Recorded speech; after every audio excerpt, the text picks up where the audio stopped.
Hi there, welcome to another video from Paul here at CCTV Systems UK. I hope you're all having a fantastic day. And by the way, how the devil are you? How have you been? Sorry, I haven't uploaded a video for some time. It's been very busy. I've not had a chance to record any videos, never mind edit them and upload them to YouTube. But, as they say up here in Yorkshire, it is siling it down out there, so I'm going to take the opportunity, steal a few hours and do a couple of videos. They'll come in quick succession, coincidentally on Spro equipment. Firstly, this IP Duhua panoramic camera, and secondly, one of their miniature 5x zoom PTZ cameras. So let's jump straight into this video so I can get them both done hopefully in a couple of hours. Duo cameras, twin lens cameras, basically full panoramic so they can see 180 degrees.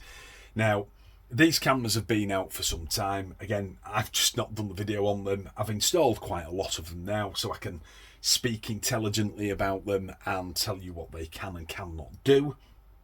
But the thinking behind it has been out for some time. Lots of people have had a crack at these cameras. Obviously this is Spro and there's Eagle, all sort of derivatives of Duhua, the second biggest CCTV manufacturer in the world. Hikvision, the biggest, also has some of these cameras out there, and Anki, Reolink and IC have also got them as well, and I think there's a few others that I've not tested. But today, let's talk about this Spro version. Now, the deal with these cameras is a panoramic view, 180 degrees. The thinking behind that is that you can put this onto a wall and look from wall to wall. Great idea. And that's achieved by two separate cameras that look at 90 degrees each direction, and in the middle they are spliced together because they're slightly over 90 degrees so that there's no gap in the picture. This camera has two 4 megapixel cameras, so in theory it's an 8 megapixel, or as close as damn it to be fair, so it's virtually 4K if you add the two cameras together. And it does quite a nice job of the splicing, and that's the thing with these cameras. The splicing has to look well. Now when the view is static and nothing's moving around, it's very difficult to tell that they're spliced together. The only time it becomes apparent is if a human or a vehicle or something goes across that line, but it's not a bad job. I've seen worse, I assure you. So, two 4 megapixel cameras. It also has two light binnacles underneath each of the cameras, each of the lenses. On the outside, symmetrically, they are white lights, good for about 20 metres. And on the inside, the two lights are infrared IR senders, so obviously it can sit in night vision as well. This camera is a dual illuminator because it's got the two colours, so you can have the white light on 24 hours a day if you would like, or you can have the infrared on constantly, or you can have them in the smart illuminator mode so that they're in infrared and the white light just comes on when a human or a vehicle or both come into an area of our choosing, and of course that area can be anywhere within that 180 degree arc. So it is a smart illuminator. Also has a light here on the front, which is the red and blue flashing beacon, which is part of the active deterrence system, and the other half of the active deterrence system is here, which is the built-in speaker underneath. Has the usual presets in it. Warning, you're under surveillance, you're in a restricted area. Obviously you can just have the siren on there. That's always a good giggle because it scares people to death. And with it having a speaker and coincidentally two microphones as well, which is good because I could have got away with one right here on the centre post. You can also have the two-way talk through as well, so you can talk to somebody who's in close proximity to the speaker. Now, they used to do a version of this just with the white lights on. It wasn't a dual illuminator and it didn't have the speaker and didn't have the flashing blue and red lights. but unfortunately that seems to have fallen by the wayside. But because you don't have to use these, they can be switched off in the interface. They've obviously gone down the route of having just this one camera instead. So, dual illuminator, looking all the way across, 180 degrees, panoramic, 2 4-megapixel cameras. Sorry, that's my phone going off in the background. Dual illuminator, white lights and infrared lights, flashing beacon and a speaker. What can be more simple than that? It's got a metal case, so it's nice to see that Spro are listening on that score, and it also has a nice retaining screw there that can be tightened down when it's in the proper location. And of course, as it's a 180 degree camera, the speaker is at the bottom, so it's never sort of like that. It would never be that way, of course, so the speaker is never ever covered over. Now, it does have 2 4-megapixel cameras. I first tested this when it came onto the market on my Hikvision IDS machine. I have for reference, an IDS 7208 HUHI M1S with the latest firmware in. And when this was first brought onto the market, I set it up as a standalone prospect, because of course does have the little docking station underneath with the reset button and the slot there for the micro SD card. So I did set this camera up as a standalone prospect.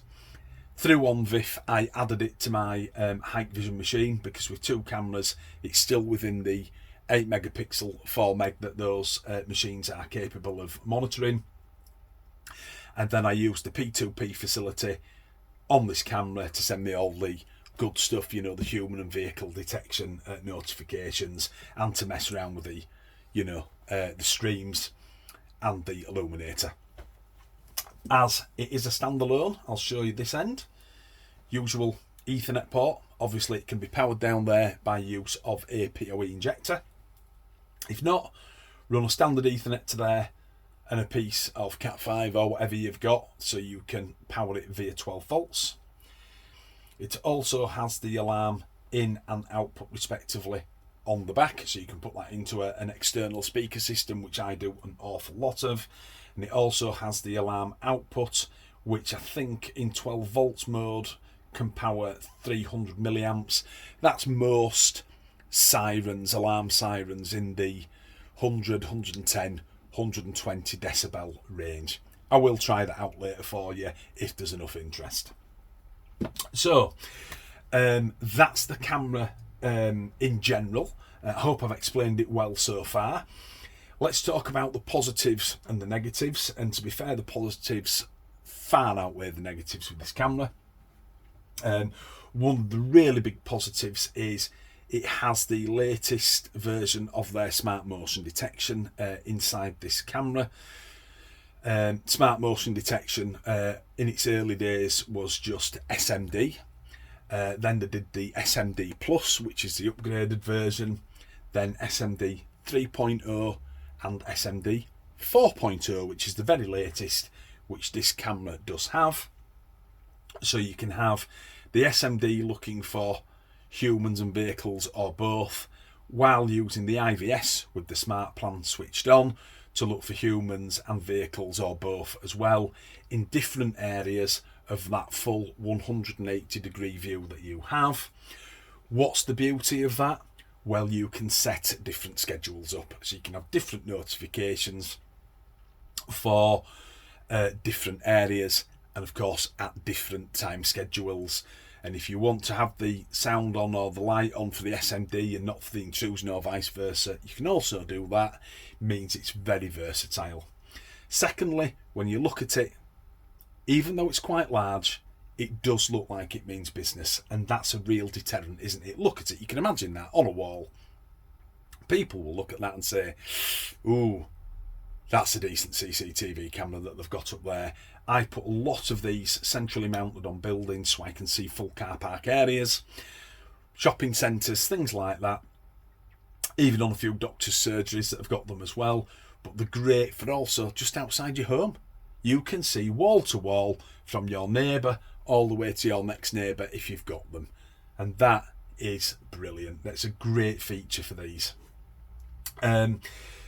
Negatives, not many. The memory slot underneath takes a 556 gig micro SD card, whereas some of the newer things, newer items from Spro take a 512. Certainly the miniature PTZ that I'm going to do next does so.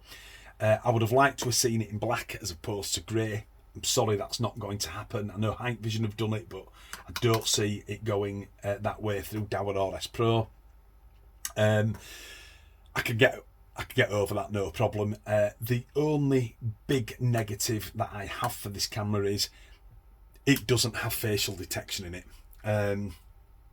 which really I would have liked. As you can imagine, with that 180-degree view, you'd have got some absolutely fantastic footage of people's faces. And don't get facial detection mixed up with facial recognition. That's just not going to happen. It's usually uploaded onto the machine. But I would have liked to have seen it with facial detection on. You never know, maybe it'll come on a later version. I just don't know. But facial detection and facial recognition is really where the industry's going, because the human and vehicle recognition part of it is just being tweaked now to make sure it's perfect. It's pretty much cracked. But all in all, the positives certainly outweigh the negatives. Anyway, that was just a quick video on this camera. Again, I know it's a couple of months old, but I just haven't had the time to do the video for you, but I've made time today. I hope I've explained it well. If you've enjoyed the video, please click the like, the subscribe and the bell button. And of course, if you click the bell, the next notification you will get, will be the next video for the miniature 5x zoom PTZ camera, which coincidentally does have the 512 gigabyte micro SD storage and does have facial detection on it. So it's definitely worth a like and subscribe for that. As always, if you want to ask a question about this camera, feel free to comment here on YouTube. Just bear in mind, if we don't get a notification for your comment or your question, it will not get answered. We don't have the time to troll through to look at some of the comments. We just don't. It's hard enough getting the time to do the videos, in all honesty.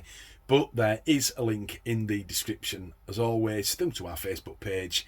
And if you click that link, go through to Facebook and click message, you will of course come through to me, because I'm the only person who has access. So other than that, all I've got to do is say my usual farewell.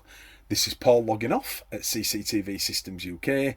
I hope you all have a fantastic day, and I'll see you on our next upload very, very soon. Bye bye now.